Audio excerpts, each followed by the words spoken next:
very special Bad Influence. The whole show this week is being transmitted in surround sound. And we'll take a look at a new game that uses surround sound to really immerse you in the action. Our main review is Super Star Wars on the SNES. And now we report from Universal Studios in Hollywood, where you can experience movie special effects all day, every day, and it's all done with computers. And I'll be leaving the studio to play the very latest laser game. First, this is a new game out on the SNES in May. It's called King Arthur's World, and it's a strategy game set in medieval times. But what's really new and interesting about this game is that it's the first one ever to use surround sound. So what's surround sound? Well, it's exactly what you might imagine. It's sound designed to surround you. It was originally used in cinemas. You may have experienced it there. When you see maybe a plane taking off and it comes over the screen and supposedly goes off into the distance, you don't see it, but you hear it. Or if something approaches you from behind, sometimes you hear it from behind before you see it on the screen. That's all done with surround sound, and now you can get it in your home. Because TVs like this one have got surround sound capabilities built in, and they're surprisingly reasonably priced. Maybe you've got a TV and you've got a video, but you still like surround sound, then what you need to buy is a special amplifier like this. These, though, are rather expensive.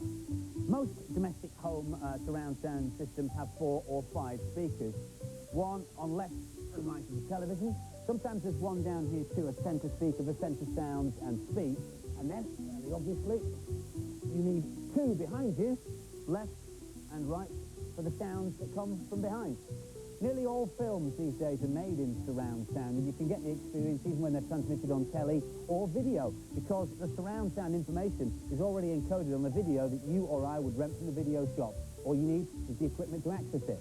But how does it work for the game? Well, when you start, you get the test screen. Now, if you're listening at home in surround sound, you should get the full benefit of this.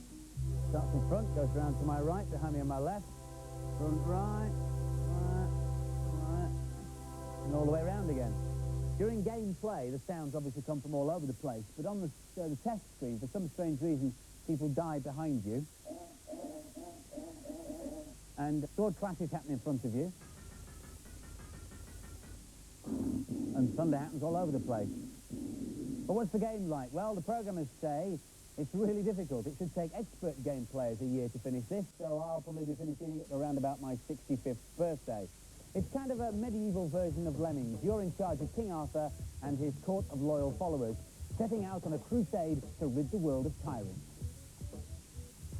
Like Lemmings, there are different characters with different skills. Here it's archers, swordsmen, engineers and foot soldiers. And there are some horrible traps waiting for you, from spike-filled pits to cauldrons of boiling oil. There's also a cloud world ruled by a dark wizard and filled with giant snails. Watch out, the wizard will turn you into a zombie. If you're not one already, that is, after this campaign. It's exhausting stuff.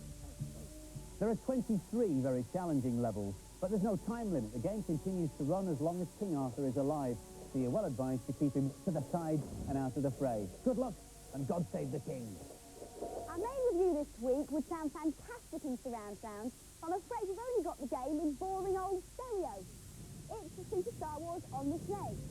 Everything you'd expect to see is here, the evil Empire, rebel spaceships, and of course, Luke Skywalker. And here he is, with Alex, in the Dune Sea.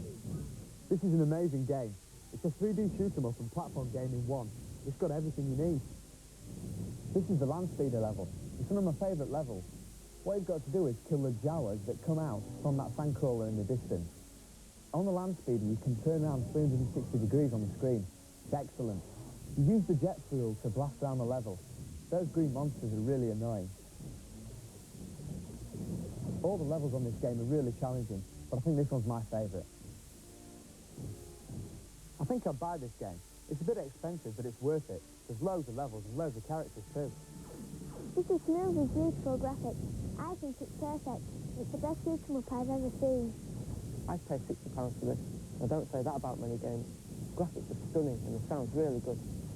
And so the final scores for Super Star Wars. The boys gave it 5 out of 5, and the girls gave it maximum points too, 5 out of 5 from them. I am afraid that Namrud is unable to be with us today, so I've stepped in at the very last moment. It's all right, Swami Furtless, it's me really in disguise. This is a secret Sonic 2 tube, straight from Japan, and no one must know that I've told you. Oh, and by the way, this isn't spiky, it's spiky 2. So, the first ever cheat for Sonic 2 on the Mega Drive. First, go to the options screen and select sounds in this order for about 15 seconds each. 19, 65, 09, 17. Then, start the game. When Sonic appears and waggles his finger, quickly hit A and start together to get the level select screen. Hey! There you go, Spikey. Wing Fortress. Oh, what a giveaway. Put that back.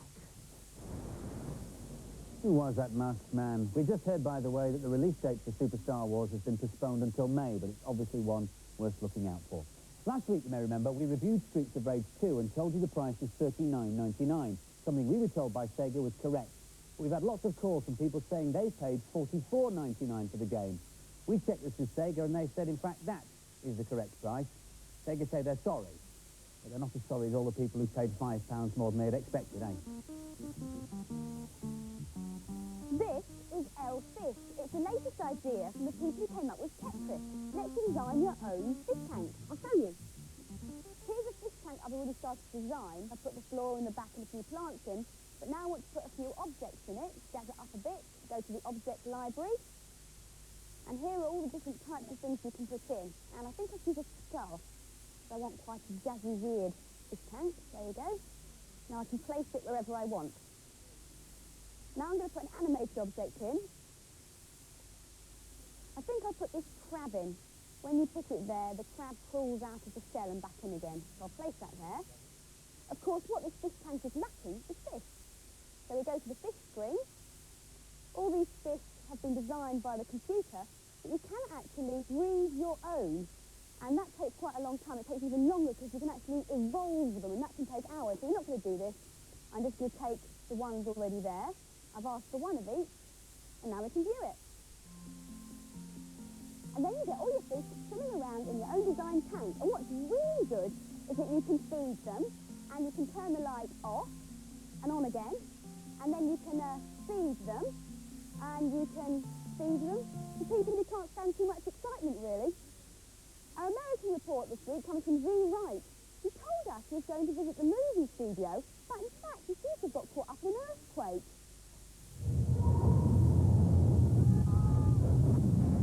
Ever get a chance to go and watch a real-life movie being made? Take my advice. Don't bother. It's just lots of hanging around. And when the director calls action, the special effects never look good.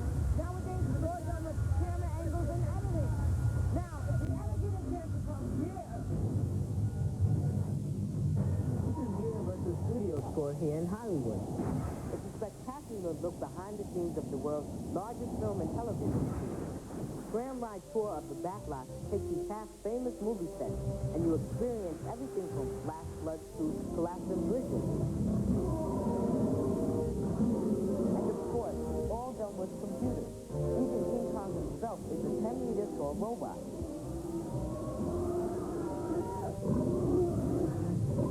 And if you survive the tour of the Backlot, you can watch teams of stuntmen recreate scenes from movies in front of your very eyes. There's everything from Miami Vice to E.T. But the newest is also potentially the most dangerous. Based on the firefighting movie Backdraft, the audience gets to see 30 major fires and 10 explosions in a couple of minutes. Backdraft is a really interesting show because it's a live firestorm. I mean, we're putting 150 people in front of enormous degrees of heat, and we're actually exploding natural gas as well as liquid oxygen every 30 seconds. So it's a tremendous show. When we build an attraction, especially an attraction like this where the star of our attraction is flames, we have a much different challenge than what a film will have. Not only do we have to do it repeatably, we have to do it hundreds of times a day. We do it 12 times an hour, 150 times a day all year long. In order to have any control over the fire, we had to rely on computers to really do everything, from the moment the gas arrives at the building, all the way through the system, through the valves, through the burners, through the igniter. The computers control it step by step by step.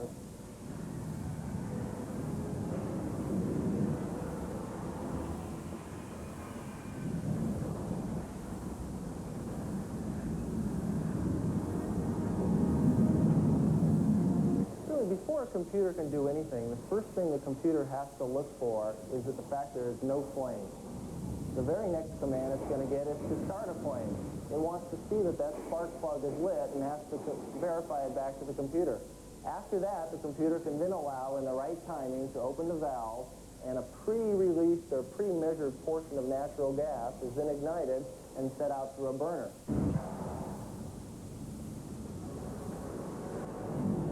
All the while this is going on, we are sensing temperature in the attic, along the ceiling, at the audience level throughout the show. And the computer's taking all of these temperature sensor readings and making sure they're within an acceptable range. In addition to temperature, we're looking at oxygen levels, whether we have too much oxygen or not enough oxygen. We also have intrusion sensors in case any employees or guests wanted to try to walk out there and get a little closer to the flame. Well, after that, there's only one thing for it. I'm off to a barbecue. Hey, stay cool, Zed. This is like a really, really cool kind of infinite lives cheat, but cool world on the Atari. At any point during the game, just type in, Colin broke my Walkman. You can also type in, Graham broke my television, and Roger got mud on my trainers. Obviously, it's only the first one that has any effect on the game whatsoever, and you get infinite lives. If you can be bothered to do it properly. Far out and groovy, man. Peace and love now. Now for this week's news and previews.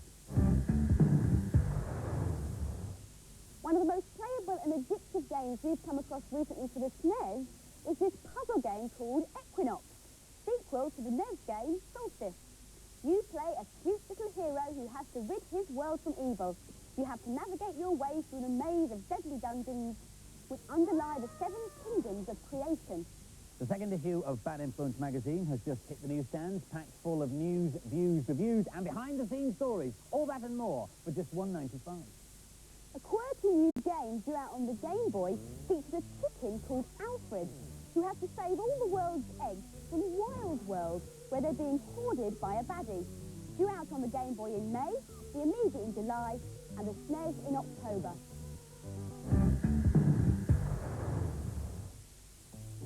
Ariel, the Little Mermaid, makes her first appearance on 2 formats, the Game Gear and the Mega Drive. Her task is to overcome the evil sea witch Ursula, who has turned all the mer people into little wormy things. Here's Castley to take us through the Mega Drive version. If you like the film, you'll probably enjoy the game. You can choose to be Ariel or a dead Titan. I prefer to be Ariel. These wriggly snakes are mer people who've been changed by the Wicked Witch. I like the idea that you can have to sing to her enemies. You can call different friends. This one's a fish and it pushes a rock. You should look into the treasure chest because there's all sorts of treasure hidden. The map shows where the mer people are. The red shiny bit is Ariel and the other bits are her friends. This game looks lovely, but I'm not sure I'd buy it. There are only 4 levels and they're all much the same. This is just a poorer version of Echo the Dolphin. I can see it might be popular though because of the film, but I definitely won't buy it. I love the film and like this game. I think Ariel moves well. I like the sound to make sense of things. I'd buy this. And the scores for Ariel, the Little Mermaid. The boys gave it an average score of 3 out of 5, but the girls liked it a bit more and gave it 4 out of 5. Return to the dawn of history with Giant Olympics on the Link, a whiz through the evolution of mankind. It's your job to discover spears, wheels and fire in an effort to stop your tribe from becoming extinct. Here's Ian, the caveman. The first thing that strikes you about this game is how good it looks. The graphics are the best I've seen on a handheld, and it's extremely playable. Here I've got to pick up the torch and toggle through my abilities to throw it. Got to throw now, so here we go. Now comes back down the ladder, and I have to go collect the person who is supporting everybody else using the rope.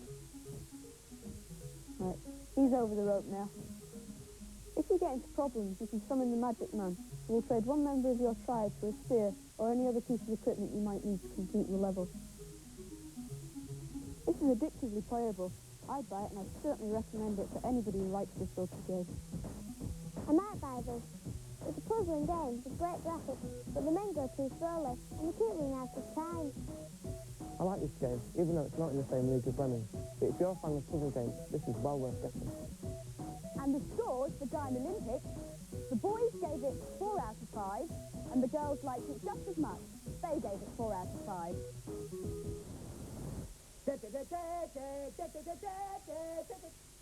Right, Teddy Shirtless. This is a KX for UN Squadron on the SNES. Now, a KX is a backwards kick. It makes the game harder. All you have to do is, first of all, go to the options screen, then, with control pad 1, skip through the level difficulties until you see the word hard. Then, with control pad 2, hold down A and X together. Then back to control pad 1, scrolling through until you see the word gamer. You'll now be on a mega difficult level of the sort that only a complete expert of my calibre can get through. Up, up, and away! Andy? Violet? What's going on? Where is everybody? This is Laser Force, the latest laser game. The aim is to hit more people than hit you.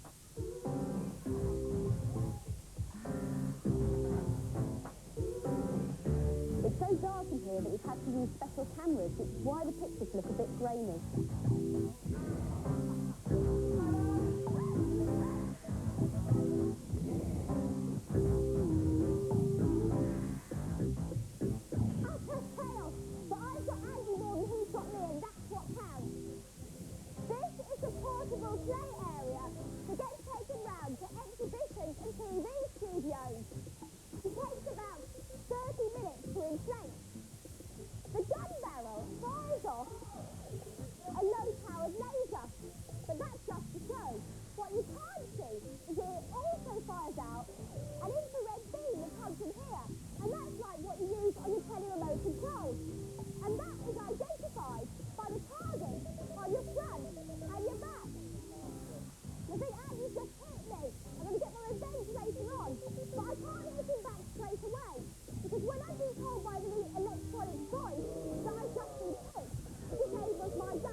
Competition prize was a Super Mario paint and a SNES, and the competition question was, who painted the Mona Lisa?